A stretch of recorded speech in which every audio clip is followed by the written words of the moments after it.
এবারে ২৬-এর ভোটে কংগ্রেসের সঙ্গে বামেদের জোট হচ্ছে না।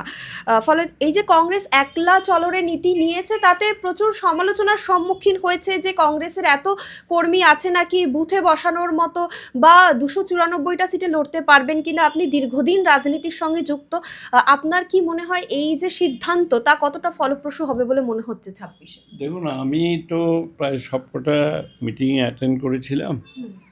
কংগ্রেসের যারা ওয়ার্কার্স তাদের একটা মেজর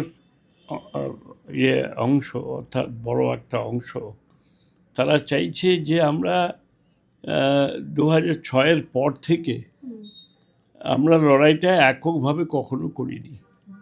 ২০০৬-এর পর থেকে আমরা লড়াই যেটা করেছি, হয় ৩০টি সিটে লড়াই করেছি, নাহলে ৯০টা সিটে লড়াই করেছি, নাহলে আরও কম সিটে লড়াই করেছি।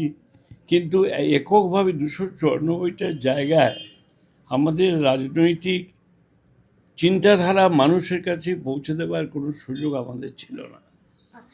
এবার অন্তত আমাদের একটা সুযোগ দেওয়া হোক যে আমরা পশ্চিমবঙ্গে এমন একটা রাজনৈতিক পরিস্থিতির মধ্যে আজকে রয়েছি, যে পরিস্থিতিটা শুধু ভোটের অঙ্কে বিশ্লেষণ করলে ভুল হবে। পরিস্থিতিটা হচ্ছে সমাজকে দ্বিখণ্ডিত করার একটা পরিকল্পনা চলছে। এই সমাজকে খণ্ডিত করার পরিকল্পনার বিরুদ্ধে ১৪০ বছর ধরে কংগ্রেস দল লড়াই করে এসেছে এবং আগামী দিনে লড়াই করতে চায়। সেই লড়াই করার সুযোগটা কংগ্রেস ওয়ার্কারদের দেওয়া হোক এই ভোটের ময়দানে, সেই জন্য এই সিদ্ধান্ত নেওয়া হবে। মানে আপনাদের লড়াই কি শুধুমাত্র তৃণমূল কংগ্রেসের বিরুদ্ধে নাকি তৃণমূল কংগ্রেস এবং বিজেপি? আমাদের লড়াইটা একেবারে যতখানি তৃণমূলের বিরুদ্ধে ঠিক ততখানি বিজেপির বিরুদ্ধে।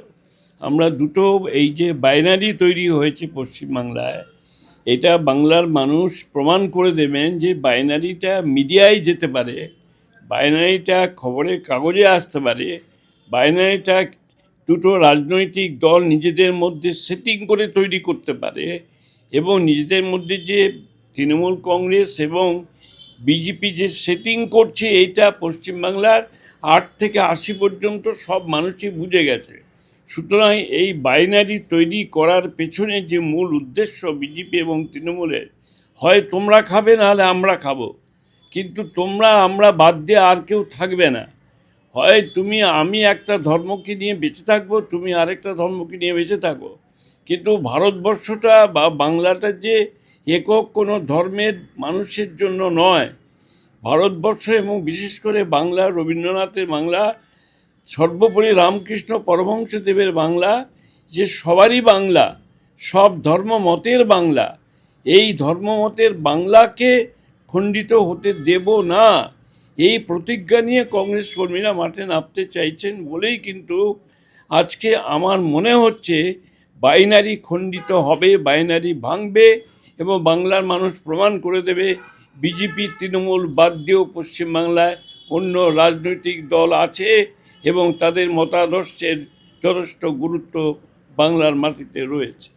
এবং জোট যখন হবে না এটা ঘোষণা হলো বাম কংগ্রেসে, তারপরেই আমরা দেখলাম যে কংগ্রেসের সঙ্গে বামেদের একটা বাকযুদ্ধ তৈরি হলো বলা চলে, এবং সেখানে বেশ অনেকেই রাজনৈতিক বিশ্লেষক থেকে শুরু করে বেশ অনেক কর্মীরা শুভঙ্কর সরকারকে দায়ী করছে যে এই যে জোট না হওয়ার পেছনে। ফলত আপনি শুভঙ্কর সরকারকে কেমন সভাপতি বলে মনে করেন? আপনার তো একটা দীর্ঘ সভাপতিকে মনে করা করি কোনো প্রশ্নই উঠতে পারে না। এই প্রসঙ্গে আমি কোনো আলোচনাতে যেতেই রাজি নই, এবং সিদ্ধান্তটা দলের সিদ্ধান্ত, এটা কোনো ব্যক্তির সিদ্ধান্ত না।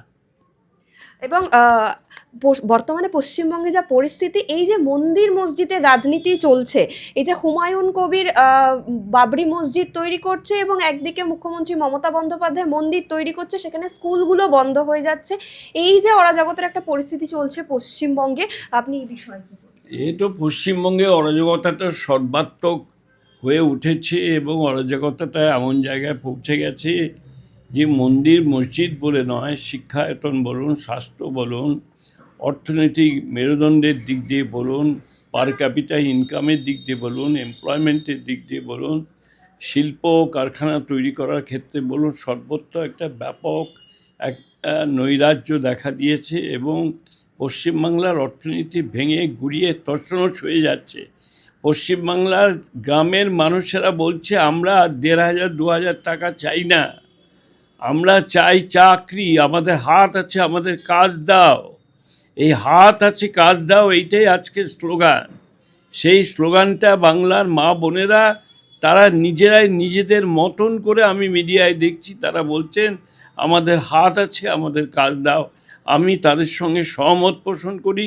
ভবিষ্যৎ প্রজন্মকে পার্মানেন্ট এমপ্লয়মেন্ট দাও।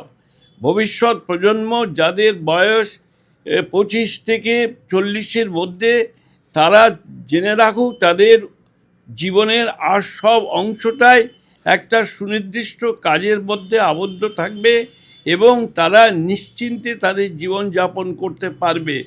এখানে ওখানে ৫,০০০, ১০,০০০, ১৫,০০০ টাকা করে ছেলেমেয়েরা খেতে বেড়াচ্ছে দিনরাত, লজ্জায় মাথা নিচু হয়ে যায়, খেতে পায় না, চাকর বাকরের মতো এখানে ওখানে কাজ করছে।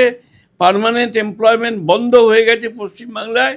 সেই পার্মানেন্ট এমপ্লয়মেন্টটা ওপেন হোক, আবার নতুন করে খুলুক, এটাই আমরা চাই। এবং হুমায়ুন কবির এবং মুখ্যমন্ত্রী মমতা বন্দ্যোপাধ্যায় দুজনেই একেবারে কংগ্রেস থেকে উঠে আসা। হুমায়ুন কবিরও কংগ্রেস থেকে উঠে এসছে, মমতা বন্দ্যোপাধ্যায় কংগ্রেস থেকে উঠে এসছে, কিন্তু হুমায়ুন কবিরের ডাইরেকশনটা হচ্ছে একটা অন্যদিকে। সে একটা ইসলামিক ভাবনাকে পুষ্ট করবার জন্য সে তার রাস্তা তৈরি করেছে। আর মমতা বন্দ্যোপাধ্যায় কখনো তিনি হিন্দু ধর্মের জন্য কথা বলছেন, কখনো মুসলমানদের জন্য কথা বলছেন, দিয়ে একটা ব্যালেন্স করবার চেষ্টা করছেন। কিন্তু তাতে যেটা দেখা যাচ্ছে সেটা হচ্ছে দেখুন, এই ব্যালেন্স করার পলিসিটা কিন্তু সেকুলারিজমের প্রকৃষ্ট উদাহরণ নয়। সেকুলারিজম হচ্ছে সামথিং ডিফারেন্ট। সেকুলারিজমটা একটা যৌগিক প্রক্রিয়া নয়, মানে ইট এবং কাঠ দুটো আলাদা রেখে দিলাম, হিন্দু মুসলমান রইল, দুটোকে আবার আমি একসঙ্গে টেবিলের মধ্যে সাজিয়ে বললাম আমি দেখো ধর্মনিরপেক্ষ। এটা ধর্মনিরপেক্ষ হয় না। ধর্মনিরপেক্ষ যৌগিক নয়, ধর্মনিরপেক্ষ একটা মৌলিক জিনিস। এটা অন্তর থেকে গ্রহণ করতে হয় এবং অন্তর থেকে গ্রহণ করে কাজের মধ্যে দিয়ে প্রতিফলিত করতে হয়। এটা বাক্য বিন্যাসের মধ্যে দিয়ে হয় না। আমি একদম শেষ প্রশ্ন করব। আমরা কিছুদিন আগে দেখলাম যে তৃণমূল কংগ্রেস থেকে কংগ্রেসে ফিরলেন মৌসম বেনজির নূর। ফলত মালদা এবং মুর্শিদাবাদে আমরা জানি যে কংগ্রেসের অনেক অংশে একটা ভোট রয়েছে। আপনি এতদিন ধরে রাজনীতি করছেন, পশ্চিমবঙ্গের ভোট সম্পর্কে অনেকটা জানেন, মানে কি মনে হচ্ছে কোন জায়গায় এবারে কংগ্রেস ভালো ফলাফল করতে পারে, যেহেতু আপনারা একা লড়াই করছেন? আমার নিজের ধারণা মালদা, মুর্শিদাবাদ, পুরুলিয়া ছাড়াও এই তিনটে জায়গায় তো ভালো ফল করবেই।